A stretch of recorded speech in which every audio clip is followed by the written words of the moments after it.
Hello people, and welcome to Crypto Exposed. Ripple CEO makes a massive, unbelievable statement about XRP. Okay guys, let's get into it. Okay, so this is coming back off of the news that it's official that Ripple have brought Hidden Road. It's now going to be changing its name to Ripple Prime. So the deal is officially closed, which is great news to hear.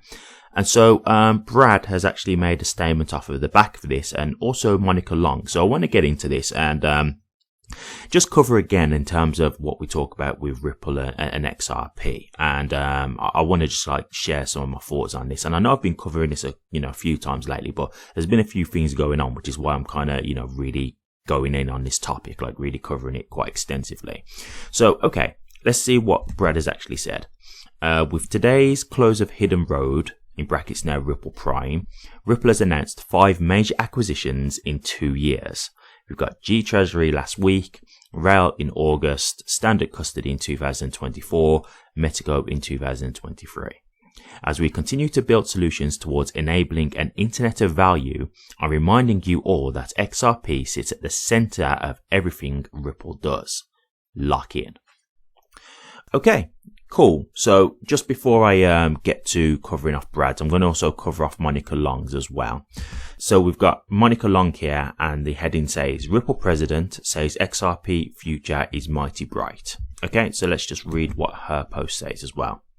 The opportunities now available to Ripple Prime, in brackets FKA Hidden Road, are expansive. With RLUSD already being used as collateral for a number of prime brokerage products, and Ripple Prime looking at a variety of ways to utilize XRP, the future ahead is mighty bright. Okay, so look, I'm just going to be completely real here. Brad's statement, not really that amazing and unbelievable. Like I kind of expect him to say something like that. In all honesty, I didn't think it was like, that mind blowing to me personally, but I did like the fact that he said it. So let's get into this then. So obviously, as I've been saying recently, there's a lot of people who are like concerned that, XRP is no longer Ripple's focus. And as I say, some of this is going to be things that you've heard me say before, but there's just more that I want to just add to it a little bit, right? So this is the thing for me, right? We've got this now Hidden Road acquisition officially complete. That's happened. And we've got here Monica Long officially saying that, look, we're going to be looking at a variety of ways to utilize XRP with this, right? You've also got Brad saying that XRP is at the core of Ripple's basically business strategy.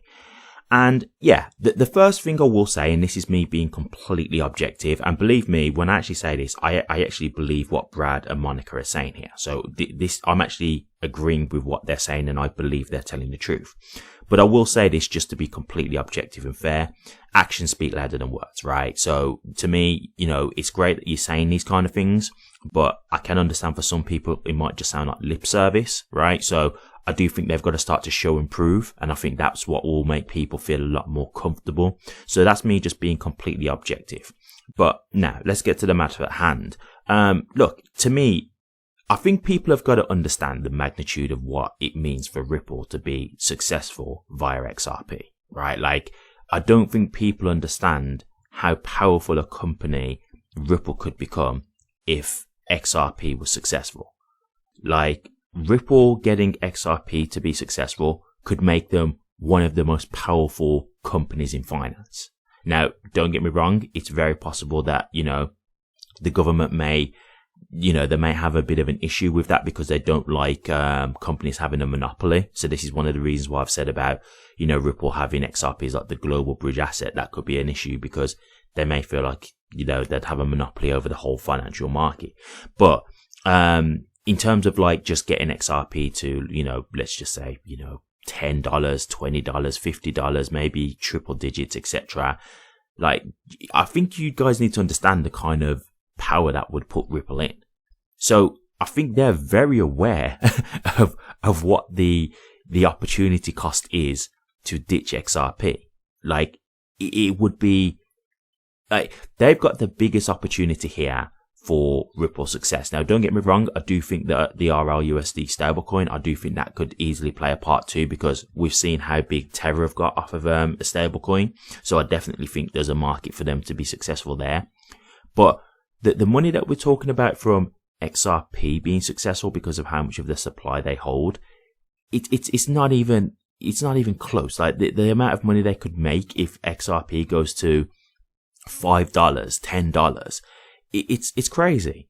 It's absolutely crazy. So I don't ever see them just giving up on XRP personally, because it doesn't make sense. And this is what I mean. Like for me, let me just explain it like this.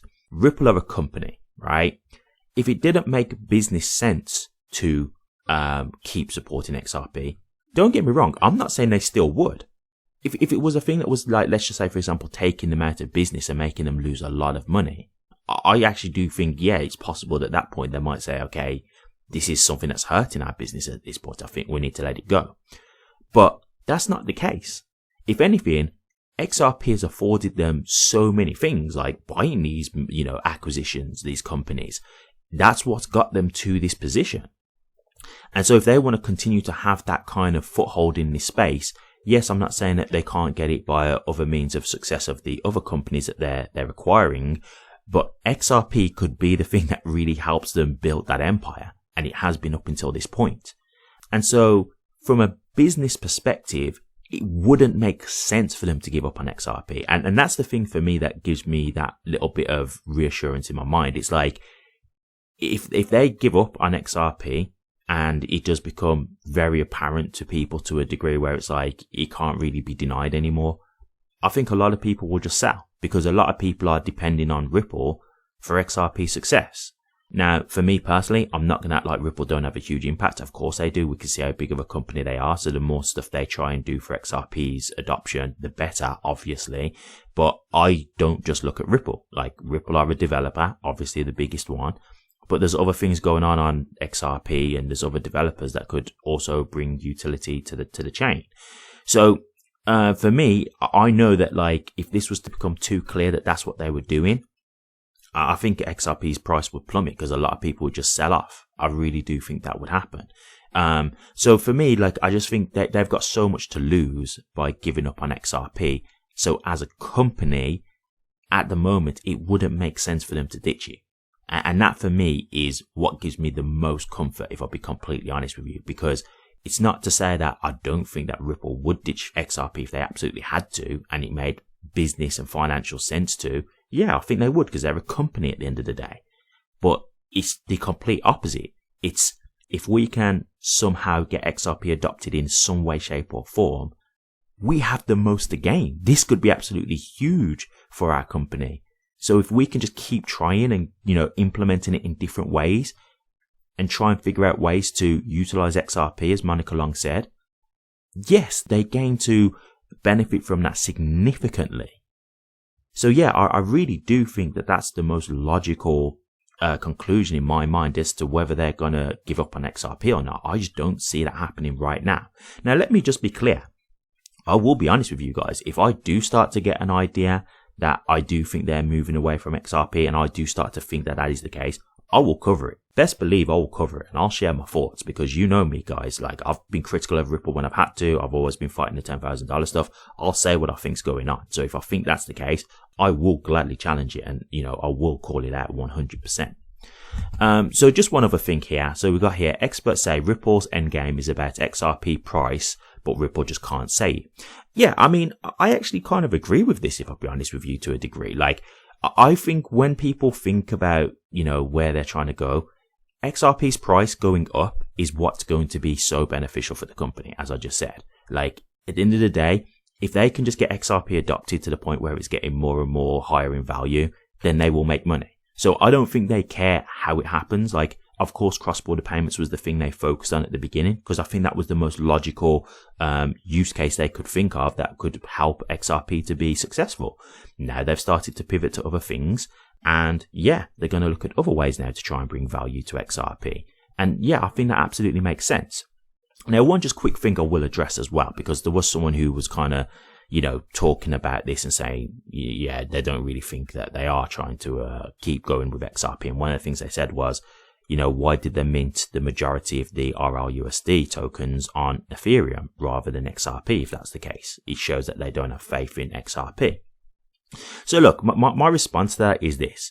If you can just be realistic about all this, right, you can understand it from just a business perspective, because that's all it comes down to, right? Let's just face some facts here. The facts are Swift have decided to work with Ethereum on a layer 2 for cross-border payments. That's just a fact, okay? The other fact is Ethereum is the second biggest cryptocurrency in the world, right? That's just what it is. So they have a huge ecosystem and a lot of liquidity. So from a business perspective, if you know that there's a chain out there that's bigger than yours and you want this stablecoin that you've created to be as adopted as much as possible, is it not logical to say, yeah, we're going to have to expand and go on to the next biggest chain? It just makes sense. And to me, I'll be honest with you, I don't think it's the greatest step that they would want to take because of ETHgate, right? I'm sure they don't like the fact that they're having to support Ethereum, but I think they're just being professional and looking at it from a complete business aspect and saying it makes sense to have stablecoins on the Ethereum network because this is what's going to drive us value ultimately. And to me, that's as simple as it gets. The other thing is what you've got to understand when they talk about Ripple not, using the XRP ledger. Don't forget what David Schwartz said. Ripple can't actually use the XRP ledger the way they want to in terms of like the DEX, for example, because it's a decentralized network and Ripple is an American-based company which has to follow sanctions compliance. So they can't just go and use a DEX because they don't know who's on the other end of the trade. It could be an SDN. So if you don't know what an SDN is basically like a terrorist, for example, right? So they can't transact potentially with terrorists and things like that because that is against the law and Ripple will get penalized for that. So this is where they have to be careful with these kinds of things because it could get them in trouble. And let's not forget what happened a few years ago. The SEC sued Ripple, right? So of course they're trying to be as careful as they can, and that's how they've always been. So it's not even just about Ripple just wanting to go over to Ethereum and not having faith in XRP. They've got to figure out a way where they can get KYC involved in their business in terms of how they use the XRP ledger as well.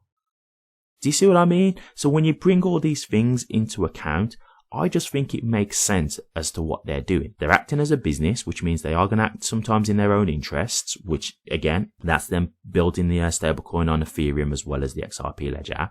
And yeah, they are going to try and still build up XRP, and they will just do that as and when they can. Like, I don't think that shows a lack of faith. I think that's just being business savvy. I think that's just being business orientated.